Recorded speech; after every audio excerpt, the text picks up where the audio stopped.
참이수님, 오늘은 5월 29일 금요일입니다. 복자 윤지충 바오로와 동료 순교자들 기념일입니다. 오늘은 또 성바오로 6세 교황님 축일이기도 합니다. 그런데 우리나라에서는 윤지충 바오로와 동료 124위 복자 기념일이 더 중요하다 생각해서 그 기념 강론 하도록 하겠습니다. 요한이 전한 거룩한 복음입니다. 그때 예수님께서 제자들에게 말씀하셨다. 내가 진실로 진실로 너희에게 말한다. 밀알 하나가 땅에 떨어져 죽지 않으면 한 알 그대로 남고 죽으면 많은 열매를 맺는다. 자기 목숨을 사랑하는 사람은 목숨을 잃을 것이고 이 세상에서 자기 목숨을 미워하는 사람은 영원한 생명에 이르도록 목숨을 간직할 것이다. 누구든지 나를 섬기려면 나를 따라야 한다. 내가 있는 곳에 나를 섬기는 사람도 함께 있을 것이다. 누구든지 나를 섬기면 아버지께서 그를 존중해 주실 것이다. 주님의 말씀입니다. 그리스도님 찬미합니다. 오늘은 2014년 8월 16일 프란치스코 교황님 주례로 124위 복자품에 오르신 분들을 기념하는 날입니다. 1791년 신해박해, 1801년 신유박해, 1839년 기해박해, 1866년 병인박해 때 순교하신 분들을 이렇게 이번에 복자로 우리 그 한국교회가 추대를 했고 교황청에서 복자 시복식을 했죠. 복자품에 오르신 142위는 모두 하느님을 증거하기 위하여 목숨을 내어놓으신 분들입니다. 그 가운데 오늘 소개할 분은 강완숙 골롬바입니다. 강완숙 골롬바 복자님을 소개하기 전에 아주 재미난 사연을 하나 소개하겠습니다. 어느 시골 교구에 아주 잘생긴 신부님이 한 분 발령받아 왔습니다. 미사 참여를 아주 열심히 하시는 70살 된 할머니가 이 신부님한테 반해서 사랑에 빠지고 말았습니다. 그래서 이 할머니는 결심을 합니다. 저 잘생긴 본당 신부님과 결혼을 해야 되겠다고. 할머니는 이제 자신의 결심을 행동으로 옮깁니다. 원형새가 새겨진 이불과 벽에를 사제관으로 보내고 여러 가지 혼수용품을 사제관으로 계속 택배로 보내셨습니다. 할머니 집이 발칵 뒤집어졌습니다. 할아버지와 아들은 도대체 어떤 못된 신부가 우리 마누라를 꼬셔서 반은 미쳐서 저렇게 대놓고 신부님과 결혼하겠다고 혼수용품을 성당 사제관으로 보내는가 화가 머리끝까지 치밀어 올랐습니다. 할머니가 신부님과 결혼하겠다는 결심을 쉬 꺾을 수 없었던 할아버지와 할아버지 아들은 할머니를 홀린 신부를 찾아서 혼쭐을 내야 되겠다고 다짐을 하고 성당 사제관의 초인종을 눌렀습니다. 그런데 사제관에서 나온 신부님은 40살이 채 안 된 앳된 젊은 사제였습니다. 이 젊고 잘생기고 앳된 신부가 할머니 아들에게 무슨 일로 저를 찾으십니까? 하고 물으니까 할머니 아들보다 어린 사제를 보고 할아버지와 그 아들이 눈이 동그래진 거죠. 반은 큰 절을 하고 죄송합니다 신부님, 폐를 끼쳐서 정말 죄송합니다. 우리 늙은 마누라 때문에 마음고생이 많이 하셨죠. 정말 죄송합니다 하고 집으로 돌아갔답니다. 이거는 실화입니다. 실화. 많이 이렇게 신부님들하고 그냥 약간 정신 나간 분들이 이제 그런 경우가 많은데 결혼하겠다는 분들 참 많죠. 저도 저와 남은 인생을 같이 살겠다는 여자들 편지가 일주일에 한 통은 옵니다. 문제는 저한테 평창에 와서 살고 싶어 하는 분들은 자식에게 버림받고 돈 다 떨어지고 갈 데 없는 80이 다 된 할머니들이 저와 남은 여생을 같이 살고 싶다고 그저 신부님한테 바라는 것도 없고 신부님 옆에서 밥이나 지어드리고 설거지나 하면서 저와 같이 살겠다고 살고 싶다는 편지와 전화가 많이 옵니다. 오늘 소개할 강안수 골롬바 복자는 진정으로 하느님의 사제, 조선 천주교에 제일 먼저 파견된 중국인 주문모 신부님을 끝까지 보호해주고 도와준 신앙의 성조이십니다. 정약종 아구스티누스와 정철상 가롤로는 1801년 강완숙 골롬보하고 같은 해에 순교를 하시죠. 지난주에 잠깐 소개를 해드렸습니다. 황사영 알렉시오가 정약종 조카 사위이고 요즘 생태마을 사제단이 읽어드리는 난주, 정난주 마리아의 셋째 작은아버지가 정약종 아구스티노입니다. 복자 강완숙 골롬바는 이 정약종 아구스티노와 정철상 가롤로하고 아주 친했어요. 중국인 주문모 신부님과 또 굉장히 연관성이 밀접하죠. 황사영 알렉시오하고 정난주 마리아하고 강안숙 골롬바도 아마 여러 번 만났을 걸로 저는 확신합니다. 1760년부터 1801년까지 산 강완숙 골롬바, 강완숙 골롬바는 그러니까 41살에 순교를 하죠. 골롬바는 충천 양반가 서첩의 딸입니다. 서울 자신의 집 주문모 신부님을 모시면서 조선 최초의 여회장이에요. 여회장. 조선 최초의 남회장, 명도의 회장은 정약종이죠. 여회장으로 교리를 가르치고 여신도 전교에 힘씁니다.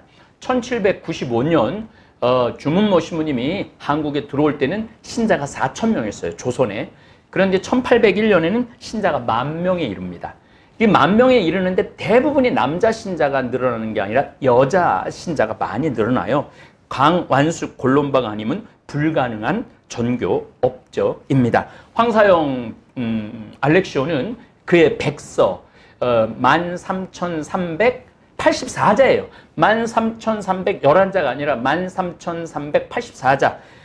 배은하 신부님 배론에서 한 17년 동안 성지 개발에 앞장선 신부님하고 대화를 하던 중에 다시 자세히 세보니까 13,384자라고 그래요.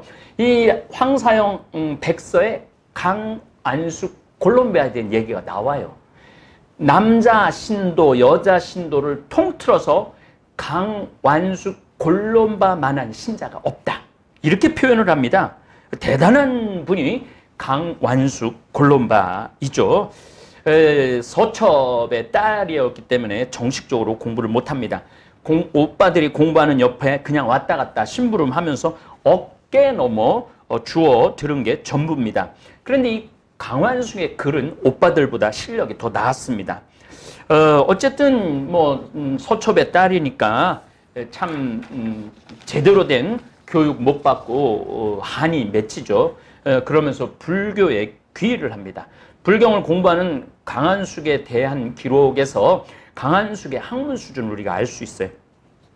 강안숙은 불교의 가르침을 허물을 느껴요. 그러던 중에 강안숙 골롬바는 1595년 선조 28년 1595년 한참 임진왜란 때 중국엔 마테오 리치라는 신부님이 와갖고 천주시리라는 책을 습니다. 그 천주시리가 남인파 권철신, 권일신, 이벽, 이가환, 정약종, 정약전, 정약현 이 남인 학파들이 천주시리를 공부를 하면서 이거는 학문이 아니라 종교다. 그래서 7일 해갖고 주일을 지키기도 하고 아침, 낮, 저녁 기도를 모여서 하기도 하죠.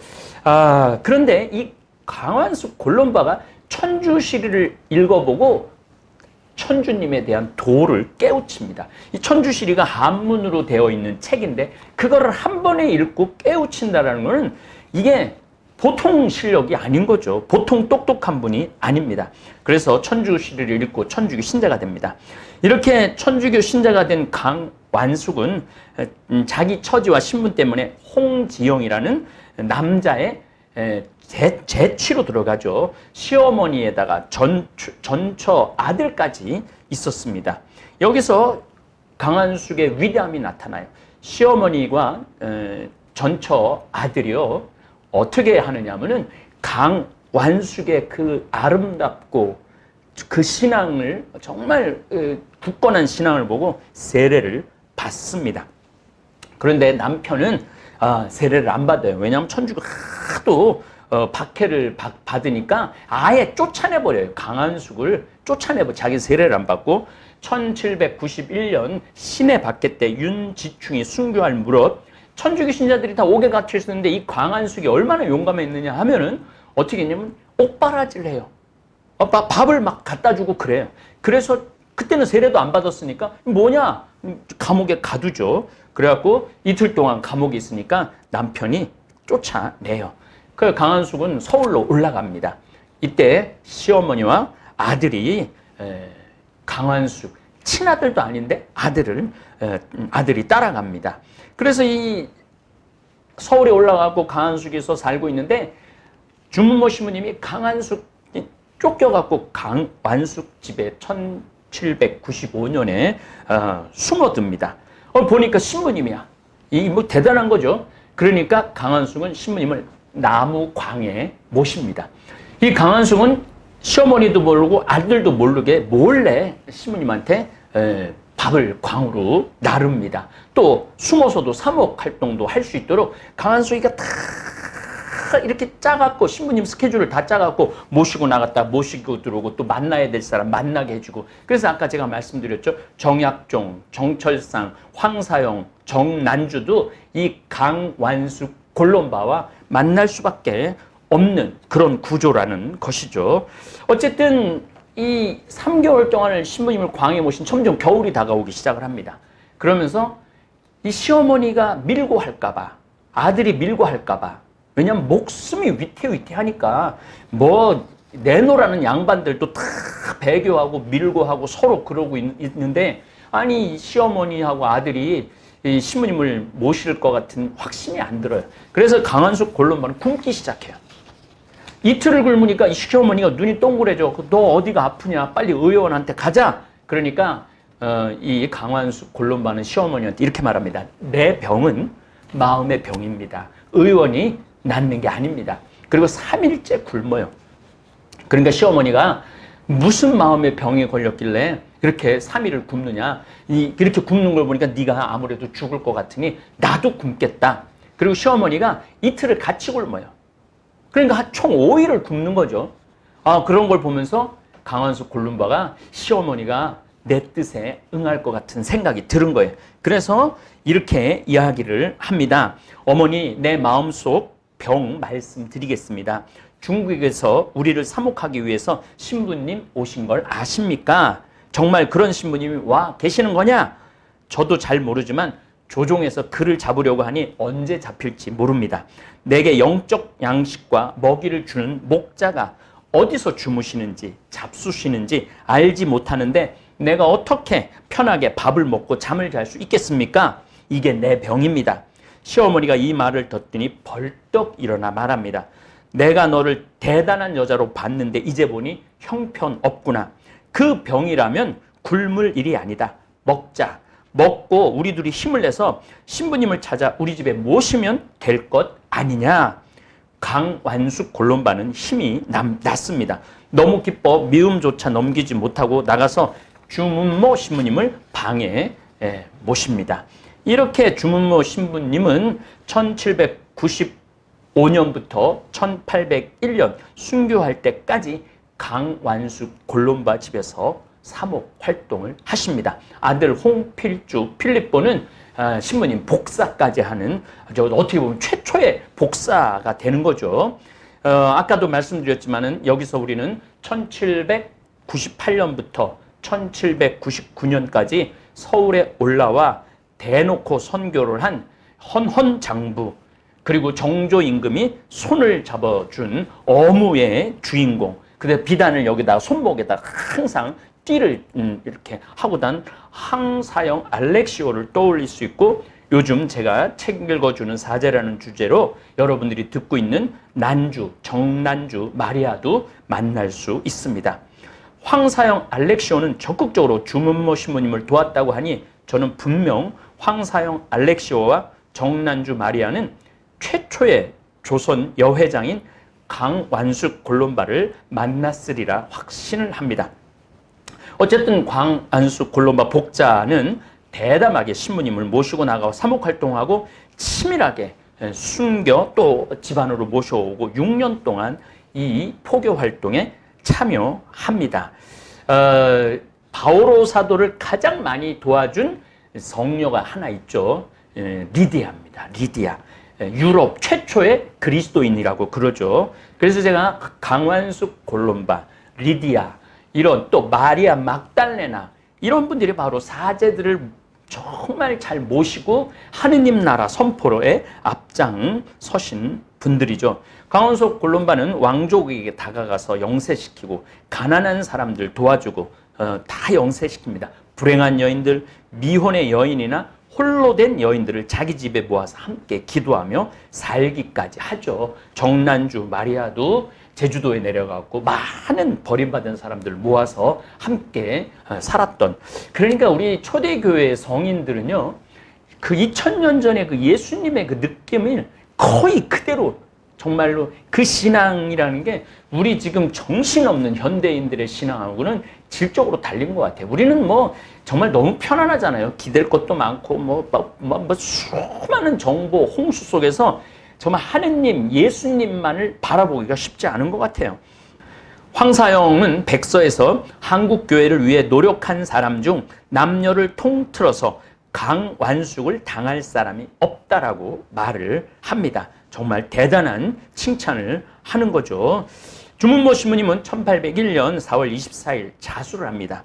왜냐하면은 윤유일, 최인길, 지황이라는 초대 그 회장님들이 붙잡혀서 주문모 신부 대라고 그러는데 되지를 않고 순교를 합니다. 그래서 주문모 신부님이 중국으로 돌아가려다가 내가 이 양들을 두고 중국으로 가서는 안 된다. 그래서 4월 24일 날 자수를 해갖고 5월 30일 날 세남토에서 서소문에서 순교를 하시죠. 어쨌든 이 강한숙 골롬바도 이제 잡혀요. 귀부인 4명과 함께 옥중에서도 기도하면서 순교하는 그날만을 기다리죠. 순교할 때 정말로 기쁘게 사람들이 그럴 때 저 빛이 난다고 죽으러 가는데도 그동안 강완숙 골롬바 복자는 주례를 6번이나 받으면서 끝까지 굽히지 않았어요.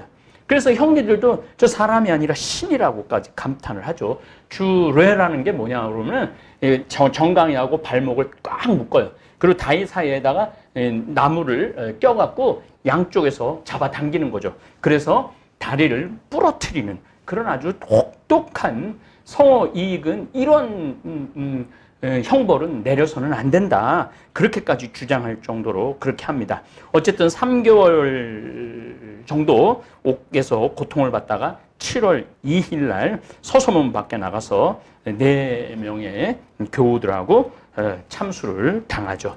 이때 나이가 41살입니다. 강한숙 골롬바 복자는 옥중에서 아들 홍필주 필립보가 고문에 못 이겨서 배교하려 할 때 강한숙은 큰 소리로 외칩니다. 아들아, 하느님께서 너의 머리 위에서 지켜보고 계신다. 아들아, 용기를 내어 천상의 복을 생각하라. 어쨌든 이 주문모 신부님의 복사까지 했던 홍필주 필립보는 27살의 젊은 나이로 순교의 영광을 맞이합니다. 그래서 아들 역시 홍필주 필립보 강완숙 골롬바 124의 복자 품에 2014년에 프란시스코 교황님에 의해서 오르시죠. 오늘 예수님께서는 복음에서 이순신 장군이 하신 말씀 1600년 전에 이미 말씀하십니다. 생즉사 사즉생. 참 대단하죠. 예수님은 2000년 전 뿐이고 이순신 장군은 500년 전 뿐이에요. 근데 2000년 전에 이미 생즉사 사즉생을 말씀을 하십니다. 밀알 하나가 땅에 떨어져 죽지 않으면 한 알 그대로 남고 죽으면 많은 열매를 맺는다. 자기 목숨을 사랑하는 사람은 목숨을 잃을 것이고 이 세상에서 자기 목숨을 미워하는 사람은 영원한 생명에 이르도록 목숨을 간직할 것이다. 오늘 복자 품에 오르신 124위 복자님들은 밀알 하나가 된 거예요. 그래서 이 한국 천주교를 일으켜 세운 거죠. 저 역시 잠비아 선교 여행을 떠나면서 제가 잠비아를 위한 하나의 밀알이 될 수 있다면 26시간의 비행도 때로는 말라리아의 위험도 감수해야 한다고 생각을 합니다. 제가 잠비아를 다닌 지 벌써 7년의 세월이 흘렀고 하느님의 섭리로 많은 일들이 이루어졌습니다. 간호대학, 빈민가의 초, 중고등학교 설립, 그 다음에 에이즈 아이들을 위한 집, 또 건립, 또 정글의 여고생들의 기숙사, 수많은 우물들을 파주었고 앞으로도 파줄 계획입니다. 그리고 앞으로는 우물에 동판이나 돌판을 새겨 봉헌한 분에게 사진을 담아서 액자로 만들어서 보내드릴 생각이에요. 제가 이 강론을 준비하고 있는 중에도 아까 사무실에서 강론을 준비하고 있는데 한 분이 아프리카에 우물 주고 싶다는 전화 통화 내용이 제 귀에 들렸습니다. 수많은 분들이 사랑의 나눔을 하려고 하고 저는 그 일꾼으로서 하나의 미랄로서 역할을 충실히 수행하고 싶습니다. 또 잠비아 자원봉사에 참여하는 치과, 안과, 소아과, 의사, 간호사, 선생님들, 잠비아 빈민가 아이들을 위해 다방면으로 봉사활동 하시는 분들이 오늘 예수님께서 말씀하시는 한 알의 밀알입니다. 강완숙 골롬바라는 한 알의 밀알이 주문모 신부님을 무려 6년 동안 보호하고 사목에 협력한 덕분에 지금 대한민국의 가톨릭 교회가 탄생했고 또 수많은 사제와 수도자들이 이제는 세계 곳곳으로 나가 하느님 나라를 선포하고 있습니다. 제가 작년엔 한 10월 달에 아프리카 지역 선교사, 수녀님들, 신부님들 피정 지도를 함께 하러 갔을 때 정말 그분들이 최전선에 있는 뭐 신천지의 특공대 뭐 특전사 훈련이 있다고 그러는데 복음의 최전선에서 하느님 나라를 선포하는 그분들을 보면서 아직도 그 강한 여운이 남아 있습니다. 지금 저 대신 잠비아에서 코로나가 터지자마자 잠비아로 가신 김종용 신부님이 저한테 정기적으로 편지를 보냅니다. 그래서 이 아주 그냥 현실감 있게 제가 편지를 읽어드리겠습니다. 신부님 건강하신지요? 저와 아구스티노 형제 모두 잘 지냅니다. 날씨는 점점 추워지고 있고 해도 점점 짧아지고 있습니다. 우리는 지금 여름으로 가고 있지만 거기는 남반구이기 때문에 겨울로 가고 있죠. 법인 이름은 가톨릭 카사리아 에코 빌리지로 등록 중입니다. 법인이 있어야지 신학교도 농업대학도 의대도 간호대학도 짓기 때문에 지금 법인으로 지금 등록을 진행 중이죠. 오늘 등기소 가서 최종 확인 예정입니다. 기숙사 건물은 지붕을 반 정도 덮었습니다. 사진 자료를 국장에게 보내도록 하겠습니다. 다음 주부터 본관 건물 바닥과 신학교 말하는 거예요. 배수관 공사 예정이며 끝난 후에 페인트 공사가 남았습니다. 제 생각으로는 리셉션과 복도 바닥은 타일로, 다른 교실과 식당 바닥, 벽은 시멘트로 할까 하는데 신부님 생각은 어떠실지 모르겠습니다. 식당 바닥과 도서관 바닥 그리고 벽도 타일로 하게 되면 아무래도 비용이 훨씬 더 들 듯합니다. 전체적인 견적을 다시 알아보겠습니다. 수도공사 견적을 거의 한 달 동안 키트 회사 방문해서 알아보는 중이었는데 나중에서야 한다는 이야기가 자기들이 못한다며 무프리라 지역의 수도공사 회사에 문의했습니다. 무프리라에서 카사리아 지역까지 여러분들 이 지역이 막 안 떠오르죠?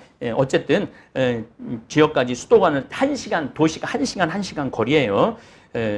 수도관을 설치해서 물을 공급해주는 형식이라 일단 견적 내는 일은 보류하기로 했습니다. 그래 여기 물 쓰는 게 참 어려워요. 지난주부로 모든 직원을 고용 해지했고 새로 일용직으로 계약을 맺었고 추후 견습기간 3개월을 거쳐 정식 계약을 다시 맺을 계획입니다. 여러분들 제가 오늘 이 강완숙 골롬바에 대한 건 한국천주교 달래교회사에서 채취해갖고 여러분들한테 알려드리는 거예요.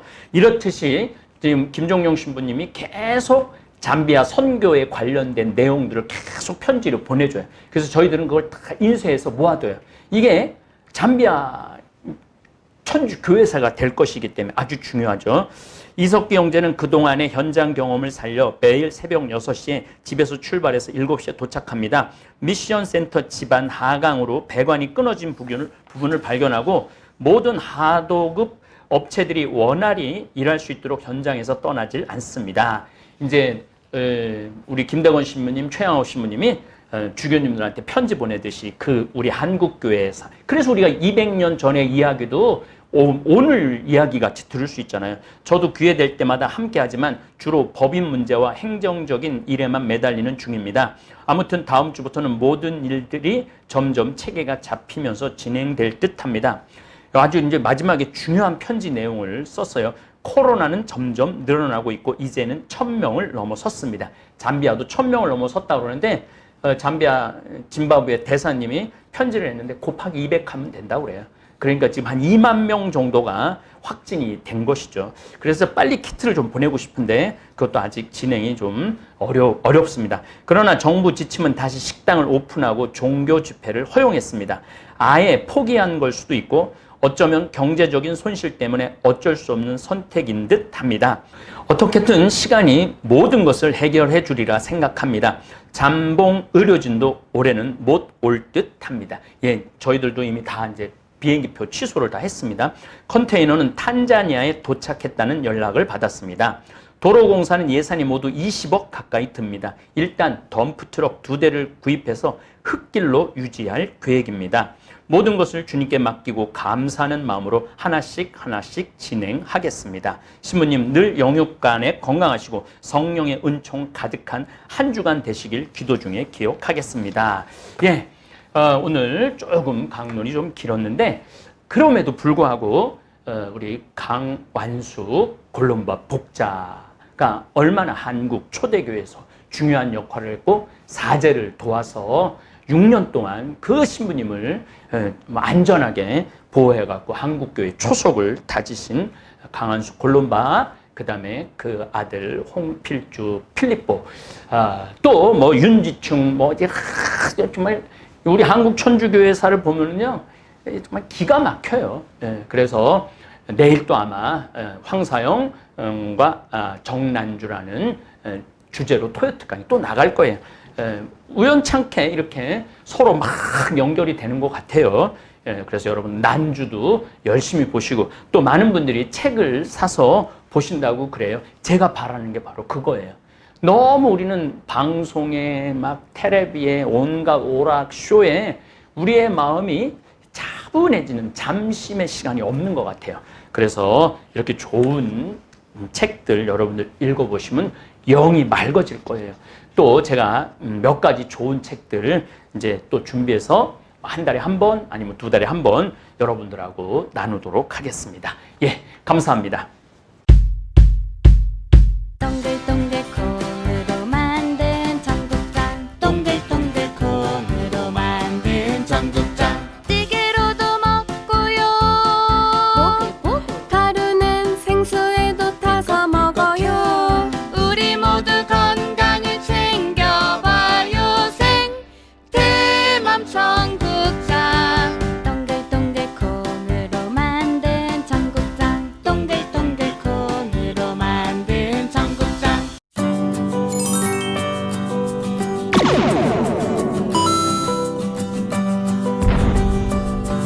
청국장과 한국에서는 3만 원에 파는데 미국 달러로 배송비 포함 50달러입니다.